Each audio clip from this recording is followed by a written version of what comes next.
بسم الله الرحمن الرحيم قل لا أسألكم عليه أجرا إلا المودة في القربى۔ ناظرین کرام، بہت ہی مشہور و معروف قرآن مجید کی آیت کی تلاوت کا شرف حاصل کیا گیا۔ پروردگار عالم کا ارشاد ہو رہا ہے کہ قل، میرے محبوب ان سے کہہ دو، لا اسألکم علیہ اجرا الا المودۃ فی القربى، کہ ہم کوئی اجر رسالت نہیں مانگتے، صرف یہ مانگتے ہیں کہ ہمارے قرابت داروں سے مودت کی جائے، محبت کی جائے۔ اس آیت کی تفسیر میں تمام مسلمان متفق ہیں، متحد ہیں، کوئی اختلاف نہیں ہے۔ تفسیر کبیر، تفسیر کشاف، ساری تفاسیر اہل سنت کی اور اہل تشیع کی، سب نے یہ لکھا ہے کہ جب یہ آیت نازل ہوئی تو لوگوں نے دریافت کیا، سوال کیا حضور پاک صلی اللہ علیہ وآلہ وسلم سے کہ آپ کے قرابت دار کون ہیں؟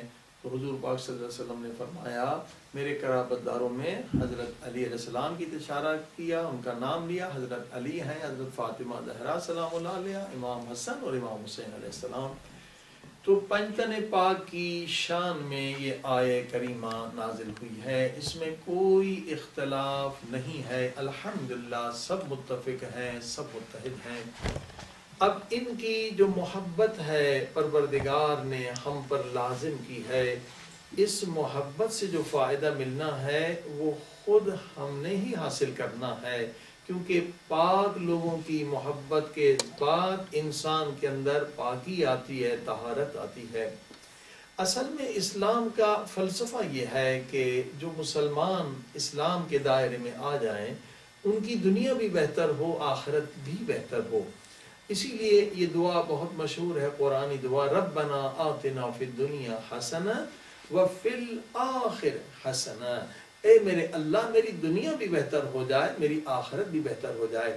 اسلام یہ نہیں سکھاتا ہے کہ آپ اپنی دنیا کو برباد کر دیں اور صرف آخرت کو آباد کریں، اور یہ بھی نہیں سکھاتا کہ آپ آخرت کو آباد کر کے دنیا کو برباد کر لیں، بلکہ دونوں چیزوں میں کامیاب ہونا، یہی اسلام کا اصل فلسفہ ہے۔ اب جب ہم دیکھتے ہیں اس دنیا میں کہ بہت سارے لوگ بہت کامیاب ہیں، خوش ہیں، خرم ہیں، اچھی زندگی گزار رہے ہیں، سکون کی زندگی گزار رہے ہیں، اور بعض لوگ جو ہیں بہت ناکام ہیں، نامراد ہیں، پریشان ہیں، ٹینشن میں ہیں، اسٹریس میں ہیں، افسردہ ہیں، ان کی زندگی بالکل برباد زندگی ہے۔ آئیے دیکھیے اس کے اسباب کیا ہیں اور کیوں بعض لوگ کامیاب ہیں، عظیم کامیابیاں حاصل کرتے ہیں، اور کیوں بعض لوگ ناکام ہیں۔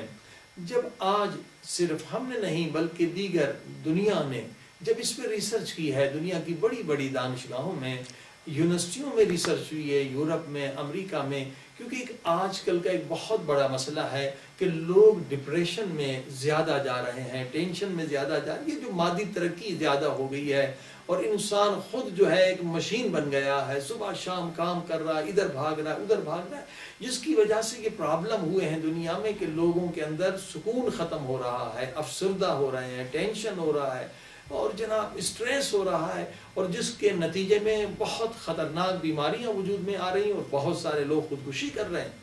تو دنیا کی بہت ساری یونیورسٹیوں میں جب ریسرچ ہوئی کہ لوگ کیوں خوش ہیں، کون سا گروہ ہے جو خوش ہے اور کون سے لوگ جو ہے ناکام ہے۔ ہر انسان خوشی چاہتا ہے، ہر انسان اچھی زندگی چاہتا ہے، کوئی بربادی نہیں چاہتا، یہ انسان کی فطرت میں ہے۔ انسان کیا چاہتا ہے؟ کامیابی چاہتا ہے۔ انسان کیا چاہتا ہے؟ خوش ہونا چاہتا ہے، اچھی زندگی رہنا چاہتا ہے، اور یہی دعا ہے کہ میرے مالک میری دنیا بھی بہتر بنا دے، آخرت بھی بہتر بنا دے۔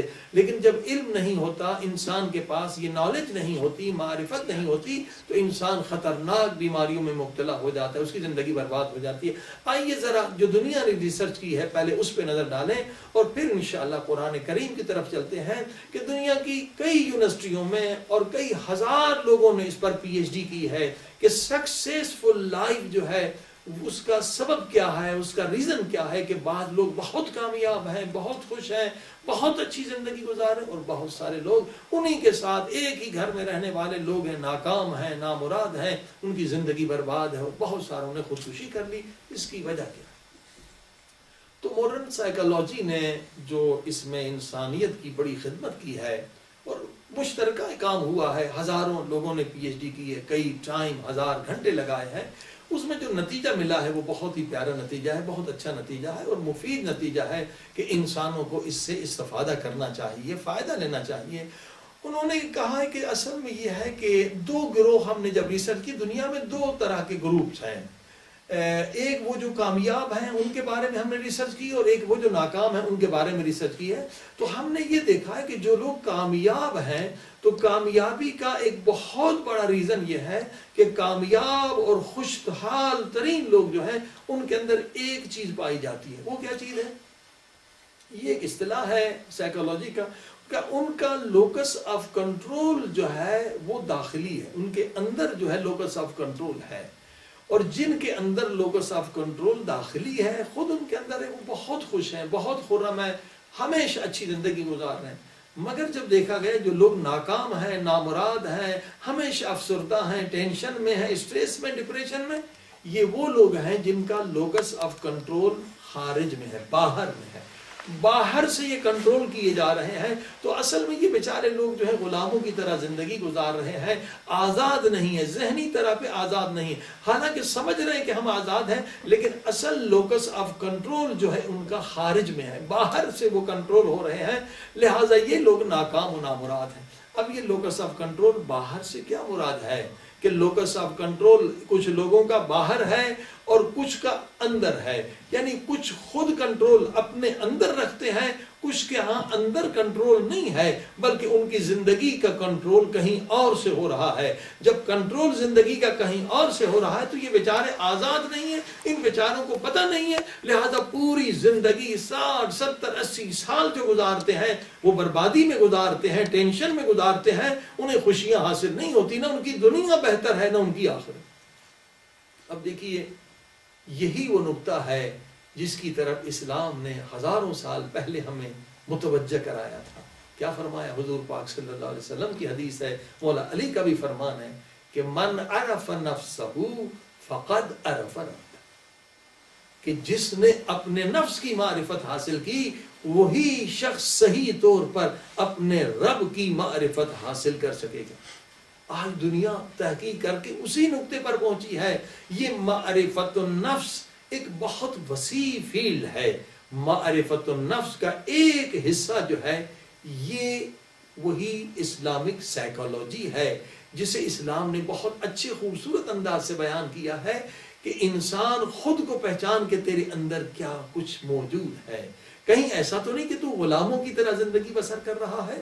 آج ماڈرن سائیکالوجی نے ہزاروں ریسرچ کے بعد یہ نتیجہ دیا کہ کچھ لوگ ظاہراً آزاد ہیں مگر غلام ہیں، کیونکہ لوکس آف کنٹرول جو ہے ان کا باہر سے ہو رہا ہے، کوئی اور انہیں کنٹرول کر رہا ہے۔ عزیزان گرامی، واقعاً یہ ایک عظیم الشان اسلام کی عظمت کو آج سمجھنے کا موقع ہے کہ کیوں کہا گیا کہ معرفت النفس اگر حاصل نہیں کی تمہاری زندگی برباد ہو جائے گی، تم خدا کی معرفت حاصل نہیں کر سکو گے۔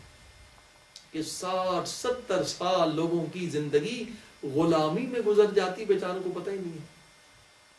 وہ جناب ماہر نفسیات کے ہاں جا رہے ہیں، بیماریوں میں مبتلا ہو رہے ہیں، برباد ہو رہے ہیں، کیونکہ لوکس آف کنٹرول کرنے والی کوئی اور طاقت ہے جو ان پہ کنٹرول کر رہی ہے۔ واقعاً اگر اس بحث کو ہم سمجھ لیں ہم اپنی زندگی میں خوشیاں لا سکتے ہیں، اگر اس بحث کو ہم سمجھ لیں ہم حقیقی کامیابیاں حاصل کر سکتے ہیں کہ لوکس آف کنٹرول کرنے والی طاقت ہمارے اندر ہونی چاہیے نہ کہ باہر۔ اب ہر انسان یہ سمجھ رہا ہے کہ جناب میرا کنٹرول میری زندگی پر میرا ہی کنٹرول ہے، کوئی دوسرا خارج سے مجھ پر کنٹرول کرنے والا نہیں ہے، میں غلام نہیں ہوں، میں آزاد ہوں۔ لیکن میں ایک مثال دیتا ہوں تاکہ ناظرین کرام ٹیسٹ کر لیں کہ آپ کی زندگی پہ کنٹرول آپ کا ہے یا کسی اور کا ہے، یعنی لوکس آف کنٹرول باہر ہے یا خود آپ کے اندر ہے۔ ایک مثال سے پتہ چل جائے گا کہ آپ آزاد ہیں یا غلام ہیں۔ ایسے تو ہر آدمی دعویٰ کرے گا کہ میں آزاد ہوں۔ مثال دیتا ہوں میں، مثال کے طور پر آپ بس میں چڑھے اور بس میں بہت رش ہے، ایک گنڈا بدماش قسم کا شخص آیا، اس نے آپ کو دھکا بھی دیا اور گالی بھی دی۔ اب بتائیے آپ کا ریئیکشن کیا ہے، آپ کا رد عمل کیا ہے؟ اگر آپ غصے میں آ جاتے ہیں، اگر آپ گالی دیتے ہیں، اگر آپ بھی اسے دھکا دیتے ہیں، تو یقین جانیے کہ آپ آزاد نہیں ہیں، آپ کا لوکس آف کنٹرول کہیں اور ہے، کوئی اور آپ کو کنٹرول کر رہا ہے، آپ آزاد شخص نہیں ہیں، کیونکہ آپ کے ایموشن سے کھیلنے والا کوئی اور ہے۔ یعنی آپ کے ایموشن کا ڈرائیور وہ ایک گنڈا بدماش ہے، ایک گنڈے بدماش نے گالی دی، آپ جذبات میں آ گئے، آپ غصے میں آ گئے، یعنی ایک بدماش کو آپ نے اختیار دیا کہ وہ آپ کے ایموشن کا کنٹرول لے لے، آپ کے زندگی کا کنٹرول لے لے، تو آپ کی آزادی کہاں چلی گئی؟ اسی طرح سے دنیا میں لاکھوں لوگ اس خوش فہمی میں ہیں کہ ہم آزاد ہیں، لیکن وہ بیچارے حقیقت میں غلام ہیں۔ عزیزان گرامی، اسی غلامی کی وجہ سے لوگوں کی زندگیاں برباد ہو رہی ہیں، اسی لیے ٹینشن ہے، طلاقیں ہو رہی ہیں، جھگڑے ہو رہے ہیں۔ کیونکہ آپ بتائیے، اگر آپ نئی گاڑی لے لیں، آپ اگر مرسڈیز گاڑی لے لیں 10-20 لاکھ کی، کیا کسی بدماش کو آپ اس کی چابی دیں گے؟ کسی اناڑی کو چابی دیں گے آپ کی گاڑی کی جا کے ٹکر مارے؟ تو آپ جب ایک گاڑی کا ڈرائیور کسی جاہل بدماش کو نہیں بناتے، تو آپ کیوں اپنے وجود کا ڈرائیور، اپنے ایموشن آپ کے وجود کو چلانے والے ہیں، جذبات، ان کی وجہ سے انسان کی زندگی چلتی ہے۔ کوئی جذبہ پیدا ہوتا ہے تو آپ کام کرتے ہیں، بھوک لگتی ہے تو آپ کھانا کھاتے ہیں۔ تو جذبات کا، آپ کے ایموشن کا اگر کوئی کنٹرول لے لے تو آپ آزاد کہاں ہیں؟ آپ غلام ہیں۔ لہٰذا ایسے ہزاروں مثالیں ہم آپ کو دے سکتے ہیں کہ جناب شریف آدمی تھا، کسی بدماش نے بس میں دھکا دیا، گالی دی، یہ بیچارہ آزاد نہ تھا، اس کا لوکس آف کنٹرول باہر کا تھا، وہ گنڈے نے اس کے ایموشن کو بھڑکا دیا، وہ اس کے ایموشن کا ڈرائیور ہو گیا۔ تو آپ کی عزت کہاں گئی؟ آپ کی شخصیت کہاں گئی؟ آپ کی حیثیت کہاں گئی؟ ایک بدماش، ایک ہیروئنی بھی آپ کے ایموشن کا ڈرائیور ہو جائے۔ آزاد وہ انسان ہے جو کبھی اجازت نہ دے کہ اس کے ایموشن کا کوئی دوسرا ڈرائیور بنے۔ آئیے میں آپ کو آزادی دکھاؤں، آئیے حقیقی آزادی دکھاؤں، حقیقی آزاد انسان دکھاؤں۔ حضرت سلمان فارسی پیارے نبی پاک کے صحابی بیٹھے ہوئے مسجد میں ذکر خدا کر رہے ہیں، ایک بدماش آتا ہے، آ کے گالی دیتا ہے، نہ کوئی کرنا نہ دھرنا نہ کوئی دشمنی، کیا سوال کرتا ہے؟ گالی کے ساتھ سوال کرتا ہے، کہتا سلمان یہ بتا تیری داڑھی کے بال بہتر یا کتے کے پونچھ کے بال بہتر؟ پتہ اتنے بڑے صحابی کی اتنی بڑی توہین، مگر سلمان آزاد تھے۔ اسی لیے مولا علی کہتے ہیں کہ تقوی آزادی کا نام ہے، ان تقوی اللہ عتق، تقوی اصل میں آزادی کا نام ہے۔ جو انسان متقی بنتا ہے ہر غلامی سے آزاد ہو جاتا ہے۔ ذرہ برابر غصے میں نہیں آئے سلمان فارسی، بلکہ کیا جواب دیا؟ سلمان نے اجازت نہ دی کہ ایک بدماش کو اختیار دوں کہ وہ میرے ایموشن کا ڈرائیور ہو جائے، پھر میری حیثیت ہی کیا، پھر میری تقوی ہی کیا، پھر میں آزاد کہاں؟ اس نے آگے کہا، گالی دی کہ تیری داڑھی کے بال بہتر ہیں یا کتے کے پونچھ کے بال؟ غصے میں نہیں آئے، اختیار، اپنے اختیار، یہ ہے لوکس آف کنٹرول داخلی۔ ان کا لوکس آف کنٹرول جو ہے اپنے ہاتھ میں ہے۔ کیا جواب دیا؟ کہا بیٹے کل قیامت کا دن ہوگا، نارمل ہے، کوئی غصے میں نہیں، آواز نہیں بڑھی، بیٹے کل قیامت کے دن میرا حساب ہوگا، یہ بھی نہیں کہ تیرا حساب ہوگا، بیٹے کل قیامت کے دن میرا حساب ہوگا۔ اگر میرے نیک اعمال میرے گناہوں سے زیادہ ہو گئے تو میرے داڑھی کے بال کتے کے پونچھ کے بال سے بہتر ہے، اور اگر میرے بیٹے میرے گناہ زیادہ ہو گئے اور میرے نیک اعمال کم ہو گئے تو پھر کتے کے پونچھ کے بال میری داڑھی سے بہتر ہیں۔ اللہ اکبر! اب آپ نے دیکھا کتنا کنٹرول ہے۔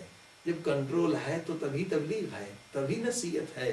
ہم خود پہ کنٹرول کرتے نہیں اور چاہتے ہم بچوں کی اصلاح کریں، چاہتے ہیں دوسروں کی اصلاح کریں۔ پہلے ہم خود آزاد تو بن جائیں۔ ہم اپنے ایموشن کے مالک تو بن جائیں، اپنے ایموشن کے خود ڈرائیور تو بن جائیں، پھر ہم اصلاح کر سکتے ہیں۔ کتنی بہترین اصلاح کی جواب قرآنی ہے کہ اگر میرے گناہ زیادہ ہیں تو کتے کے پونچھ کے بال میری داڑھی سے بہتر ہے۔ اولئک کالانعام بل ہم اضل، یہ قرآن مجید کا جواب دیا اور کتنی اسے ہدایت دے دی۔ اب آپ نے دیکھا یہ لوگ خوش نصیب لوگ ہیں، یہ کامیاب لوگ ہیں جن کو اپنی زندگی پہ کنٹرول ہے، ایموشن پہ کنٹرول۔ دیکھیں ایموشن کے علم کو ہی اسلام نے اسلامی سائیکالوجی کا نام دیا۔ معرفت النفس کی کئی برانچیں ہیں۔ معرفت النفس یہ ہے کہ انسان روح کو ثابت کرے دلائل عقلی اور فلسفی سے، اور اسی کے بعد خدا کے وجود کو ثابت کرے، یہ فلسفی ایک برانچ، یہ بھی معرفت النفس کی۔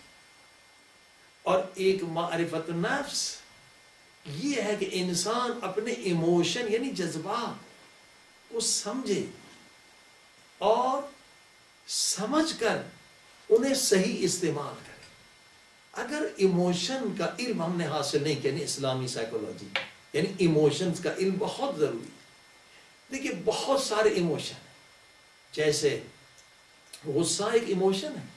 اگر اس غصے کو آپ نہ سمجھیں اور دوسرے کو اختیار دیں کہ دوسرا آپ کے غصے کا ڈرائیور ہو جائے تو آپ قاتل بھی بن سکتے ہیں، آپ بدماش بھی بن سکتے ہیں، آپ ڈاکو بھی بن سکتے ہیں، آپ کسی کو بے گناہ قتل بھی کر سکتے ہیں، آپ ناحق کسی کو طلاق بھی دے سکتے ہیں، آپ کسی کی جان بھی لے سکتے ہیں۔ اگر یہی غصہ ایک جذبہ ہے نا، ایموشن ہے، اس کو سمجھنا، ایموشن اسلامی سائیکولوجی یعنی ایموشن کو سمجھیں اور اسے صحیح یوز کریں تو ہر ایموشن کے اندر بے پناہ طاقت ہے۔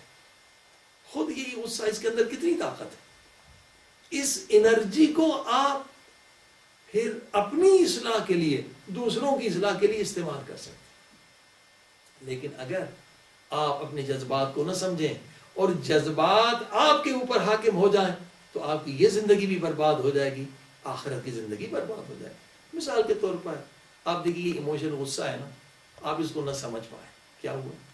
آپ نے ایک بچے کی تربیت کی، یتیم کو پالا، کتنا بڑا ثواب، کوئی حساب کر سکتا ہے؟ 20 سال 40 سال یتیم کی پرورش کی۔ حدیث میں کہ یتیم کے صرف سر پہ پیار سے ہاتھ پھیریں تو جتنے بال آپ کے ہاتھ کے نیچے آئیں گے اتنے برابر خدا نیکیاں دے گا۔ آپ نے 40 سال ایک یتیم کو پالا، لیکن آپ نے کبھی اپنے ایموشن کو نہیں سمجھا۔ ایموشن کو اگر نہیں سمجھیں گے اور اس پہ کنٹرول نہیں کریں گے تو آپ کی عبادت ایک لمحے میں برباد ہو سکتی ہے۔ کیسے؟ 40 سال آپ نے ایک بچے کو پالا، یتیم تھا، اب اس نے کوئی بات نہیں مانی، آپ غصے میں آ گئے اور صرف غصے میں اگر اتنا کہا نمک حرام، میں نے 40 سال تجھے کھلایا پلایا، آج تو میری بات نہیں مانتا۔ اب قرآن کیا فرما رہا ہے؟ وَلَا تُبْطِلُوا أَعْمَالَكُمْ بِالْمَنِّ وَالْعَذَابِ، صرف یہی جملہ کہا، کیا ہوا؟ سارے 40 سال کی محنت برباد ہو گئی۔ اگر احسان جتلاؤ گے، کسی کو اذیت تکلیف دو گے، سارے سالوں کی عبادت برباد ہو جائے گی۔ اب آپ نے دیکھا ایموشن کو سمجھنا اور ان کو استعمال کرنا کتنا ضروری ہے۔ اگر آپ نے ایموشن کو نہیں سمجھا تو کیا ہوگا؟ اگر ایموشن آپ پر غالب آ گئے تو آپ کے سارے اعمال برباد ہو سکتے ہیں۔ لہذا معرفت النفس کا یہ شعبہ کتنا اہم ہے کہ ایموشن کو سمجھنا۔ کتنے ایموشنز؟ اسی طرح سے قوہ شہویہ ہے، سیکس فیکلٹی ہے، یہ خود ایک بہت بڑا ایموشن۔ اگر اس کو انسان نہ سمجھے اور اس پر کنٹرول نہ کرے تو یقین جانیے یہی قوہ شہویہ انسان کو زانی بنا سکتی ہے، انسان کو ایڈز کی بیماری میں مبتلا کر سکتی ہے، یہی انسان کو قاتل نہیں معلوم کہ ایک بھیڑیا بنا سکتی ہے، یہی طاقت، یہی جذبہ۔ لیکن اسی کو اگر صحیح استعمال کریں اور اس پہ کنٹرول کریں تو اسی سے ایک اولاد صالح پیدا ہو سکتی ہے جو آپ کے لیے صدقے جاری ہو۔ غصہ خود نعمت ہے اگر ہم اس کا علم حاصل کریں۔ ایموشن سارے نعمت ہیں اور یہ ساری نعمتیں اللہ نے اس لیے دی تاکہ ہماری ترقی ہو، ہماری ایڈوانسمنٹ ہو، ہم اور آگے اللہ کے راستے پہ بڑھیں۔ تقویٰ کے بلند مقامات حاصل کریں. سارے ایموشن اس لیے. اب آپ دیکھیے جو بڑے بڑے عظیم الشان انسان بنے ہیں ان کے اندر یہ ایموشنز تھے، مگر انہوں نے ان ایموشنز کو یوز کیا ہے اور عظیم طاقت حاصل کر کے عظیم اصلاحات کیے ہیں اپنے اندر بھی اور عوام کے اندر بھی. لہذا بہت ضروری ہے کہ ہم ان ایموشنز کے علم کو سمجھیں تو یقیناً ہماری دنیا آباد ہو سکتی ہے. اور یہ نقطہ بہت اہم ہے کہ لوکس آف کنٹرول کہاں ہے آپ کا. اگر کسی اور کے ہاتھ میں ہے تو آپ کی زندگی برباد ہے، آپ کے ایمان کو خطرہ ہے، آپ کے اعمال کو خطرہ ہے، حتیٰ کہ آپ کی جان کو خطرہ ہے، آپ کے بچوں کو خطرہ ہے. کتنے لوگ ہیں ان کا لوکس آف کنٹرول باہر ہے. کیا بس ہم کہتے ہیں بھائی یہ کام تو اچھا ہے مگر لوگ کیا کہیں گے. اللہ اکبر. یعنی ایک نیک کام، ایک مستحب کام بہت سارے لوگ صرف اس لیے نہیں کرتے کہ کہتے ہیں لوگ اسے برا سمجھتے ہیں.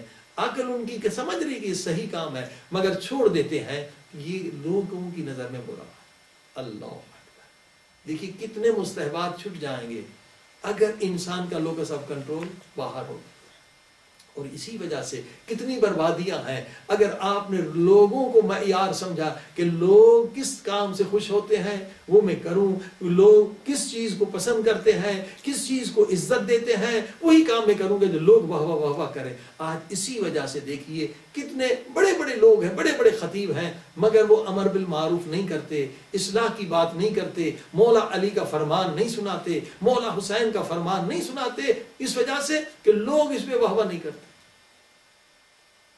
چاہے ایک نقطہ بالکل معمولی ہے مگر کیونکہ عوام اس پہ واہ واہ کرتی ہے لوگ کہتے ہیں بھائی وہی باتیں کریں جو وہ عوام کو خوش کرتے ہیں. تو لہٰذا کتنی بربادی ہو رہی ہے، قوم کی اصلاح نہیں ہو رہی ہے.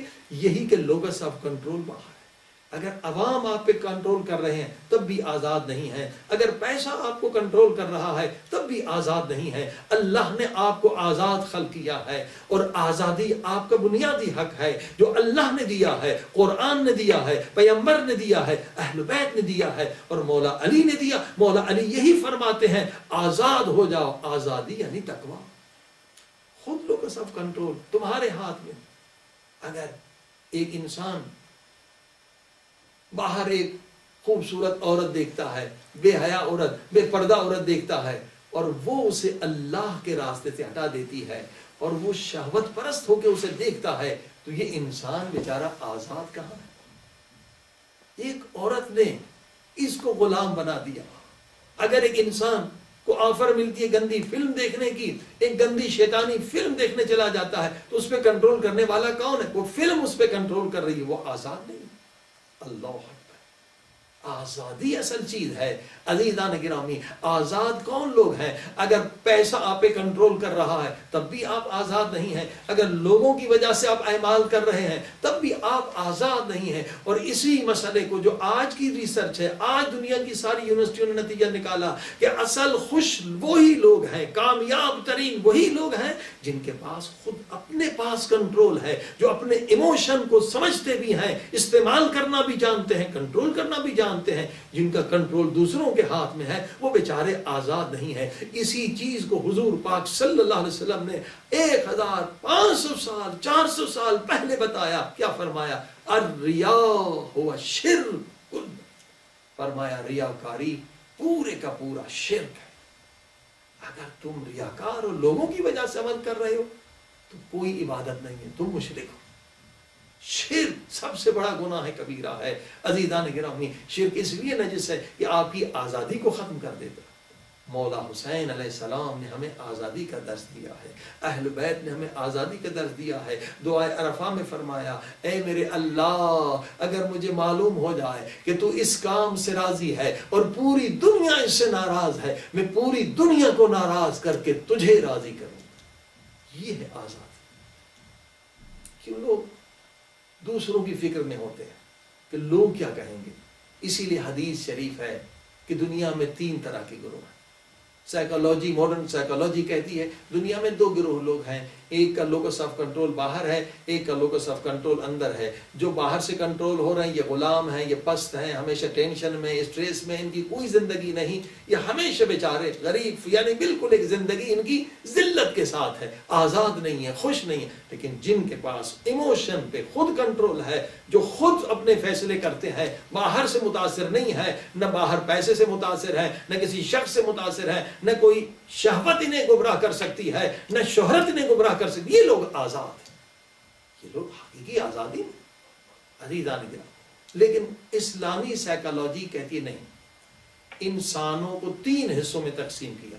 فرمایا ایک انبیاء، اولیاء، عارفین و صالحین ہے جن کے پاس کامل ہدایت ہے، اور دوسرا گروہ وہ ہے جو خود انبیاء نہیں ہیں، ائمہ معصومین نہیں ہیں، امام نہیں ہیں، بہت عارف باللہ نہیں ہے، 100% متقی نہیں ہے، مگر دوسرا گروہ وہ ہے جو انہی کی پیروی کرنے والا ہے، جو انبیاء کے پیچھے چلنے والے، اطاعت کرنے والے ہیں، ائمہ معصومین کی اطاعت کرنے والے، اور متقین و صالحین، عارفین و مجتہدین کی اطاعت کرنے والے. اور فرمایا تیسرے قسم کے جو لوگ ہیں، حدیث پاک نے کہا وہ کیا ہے؟ مچھر ہے، مچھر کی طرح. ان کی کوئی اپنی عقل نہیں، وہ بہت ضعیف ہے، وہ بہت ذلیل ہے، وہ بہت حقیر و پست ہے، ان کی کوئی حیثیت نہیں ہے. وہ مچھر، قرآن نے، حدیث نے کہا مچھر کی مانند ہے. اگر مشرق سے ہوا چلی مغرب کی طرف چلے جائیں گے، مغرب سے ہوا چلی مشرق کی طرف ادھر چلے جائیں گے. ان کی کوئی اپنی عقل نہیں ہے. مثلا دیکھتے نہیں ہے، جو فیشن بازار میں آ گیا وہ وہی کرنا شروع کر دے.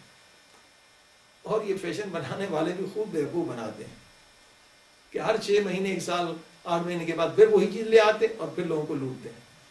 انسان عاقل وہ ہے کہ دوسروں کو دیکھ کر کوئی چیز نہ کرے، پہلے سوچے. جو بھی عمل آپ کریں، اگر آپ چاہتے کنٹرول آپ کے پاس ہو آپ کے ایموشنز کا، ہر عمل کرنے سے پہلے بار بار سوچے کہ یہ جو میں عمل کر رہا ہوں، یہ جو میں کام کر رہا ہوں، یہ جو میں لباس پہن رہا ہوں، یہ جو میں فیشن قبول کر رہا ہوں، آیا قرآن نے اجازت دی ہے؟ قرآن عقل کل ہے. آیا پیارے پاک نبی نے ایسا کام کیا ہے؟ اگر خواتین ہیں تو دیکھیں بھی فاطمہ زہرا سلام اللہ علیہا نے یہ کام کیا ہے، مولا علی نے کیا، تو بسم اللہ. اور اس کے بعد اپنے عقل سے بھی سوچیں یہ کام عقل کے مطابق ہے. یقیناً قرآن عقل ہے، حدیث عقل ہے، پیغمبر عقل کل ہے. سب سے پہلے حضور پاک کو خدا نے خلق کیا، اسی لیے کہ اول ما خلق اللہ العقل، اول ما خلق اللہ نوری. عقل نور یہ ایک ہی حقیقت ہے. تو انسان اس کے بعد وہ عمل انجام.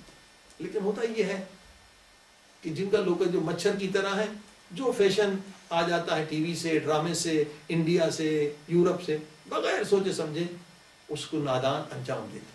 اور یہی لوگ ہیں، حدیث میں یہی لوگ ہیں جنہوں نے انبیاء کے مشن کو سب سے زیادہ نقصان پہنچا. یہی بے وقوف ہیں جو مچھر ہیں، سوچتے نہیں ہیں یہ کام میں کیوں کر رہا ہوں. بھائی ٹی وی پر کسی مشہور آدمی نے دیکھا، مشہور ایکٹر نے شروع کر دیا، کسی ڈرامے میں لباس آ گیا، اپنے اسی طرح سے فیشن پھیلتے جا رہے ہیں. کبھی اپنے عقل سے نہیں سوچتے کہ یہ جو میں کام کر رہا ہوں کس کی پیروی کر رہا ہوں. یہی مچھر لوگ ہیں، یہی اسلام کو نقصان پہنچانے والے، دین کو نقصان پہنچانے والے، مشن اہل بیت کو، مشن قرآن کو نقصان پہنچانے والے لوگ جو سوچتے نہیں ہیں، بس دوسروں کو دیکھ کے کام کرتے ہیں. اب آپ دیکھیے حتیٰ کہ اپنی جان کو بھی نقصان کرتے ہیں یہ فیشن لوگ، یہ جاہل مچھر کی طرح لوگ. اب امریکہ میں کوئی بڑی مشہور کوئی ایکٹر بوڑھی ہو گئی، تو بوڑھے ہونے کے بعد آپ کو پتا ہے کہ یہاں کے بال گر جاتے ہیں، آبرو جو ہے یہاں کے اوپر بال گر جاتے ہیں. اس نے کچھ اس طرح سے ایک لکیر لگا لی کہ بھائی یہ میرے بال تو نہیں ابھی نکیر ہو. اب اس کو دیکھا کہ مشہور ایکٹر تھی جن کو اللہ نے بال دیے تھے، انہوں نے بال نکالنے عورتوں میں شروع کر دی. حالانکہ بال نکالنے سے کئی بیماریاں بھی ہو سکتی ہیں، انہیں آنکھ کا کینسر بھی ہو سکتا ہے. یعنی آنکھ سب سے نازک ہے، لیکن دیکھیے فیشن کرنے والے کتنے جاہل ہیں، کتنے نادان ہیں، چاہے خواتین ہو مرد، کہ آنکھوں کے بال جا کے نکلواتے ہیں. اللہ، حالانکہ اس بیچاری کی تو مجبوری تھی کہ اس کے بال گر گئے تھے، اس نے ایک لکیر لگا کے، اور یہ سارے مچھر جو ہیں اس کے پیچھے لگے. یہی لوگ ہیں جو بغیر سوچے سمجھے کام کرتے ہیں. پہلے یہ دیکھیں یہ کام بی بی فاطمہ زہرا سلام اللہ علیہا نے کیا ہے. اب بے حجابی کیوں ہے؟ یہی انہی ایکٹریس ہیں، ان کی پیروی کر رہے ہیں، گندے لوگوں کی پیروی کر رہے ہیں. اہل بیت کو چھوڑ کر قُلْ لَا أَسْأَلُكُمْ عَلَيْهِ أَجْرًا إِلَّا الْمَوَدَّةَ فِي الْقُرْبَى کا مقصد یہ ہے کہ ہم اہل بیت کی پیروی کریں، ہم ان کی اطاعت کریں، اور عزیزان کرام ان مجالس کا مقصد یہ ہے کہ صرف یہ نہیں کہ امام حسین کے غم میں رو کے چلے جائیں، بلکہ امام حسین کے اعمال، ہمارے اعمال امام حسین کے فرامین کے مطابق ہو۔ آئیے چند جملے مصائب کے عرض کریں کہ امام حسین علیہ السلام نے کتنی عظیم الشان قربانی دی تاکہ ہمارے کردار نورانی ہو جائیں، ہمارے اخلاق نورانی ہو جائیں۔ اللہم صلی علی محمد وآل محمد وعجل فرجهم۔ اے خدا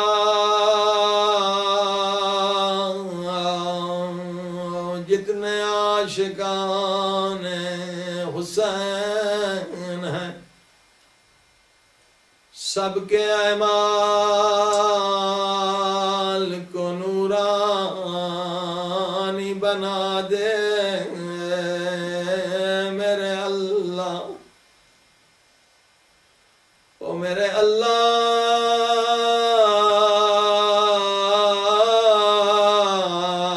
تجھے واسطہ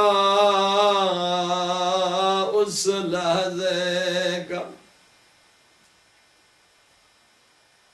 جب مولا حسین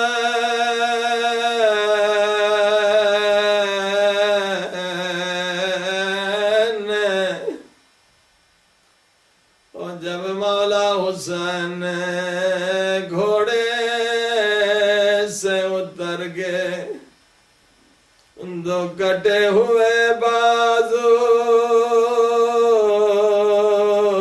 اٹھائے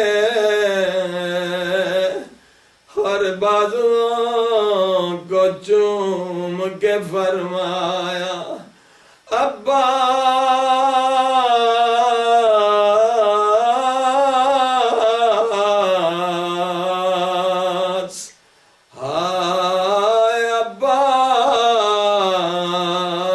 میری کمر ٹوٹ گئی، میری کمر ٹوٹ گئی۔ عزادارو مجھے نہیں معلوم حسین عباس کی لاش پہ کیسے پہنچے، آیا عباس کا سر گود میں لیا، فرمایا عباس تیری کوئی تمنا ہے، وصیت ہے تو فرما۔ عباس نے فرمایا مولا اماں نے بتایا تھا جب میری ولادت ہوئی تھی میں نے سب سے پہلے آپ کے چہرے کی زیارت کی تھی، مولا تمنا ہے کہ دنیا سے جانے سے پہلے آپ کے چہرے کی زیارت کروں، مگر ایک آنکھ میں تیر لگا ہے اور دوسری آنکھ میں خون بھرا ہے، مولا کا خون صاف کیجئے تاکہ میں آپ کی زیارت کروں۔ سنیں گے ایک جملہ، ادب کا جملہ، عشق کا جملہ، معرفت کا جملہ جو حضرت عباس نے فرمایا۔ کیا فرمایا؟ ہائے مولا یہ بھی زحمت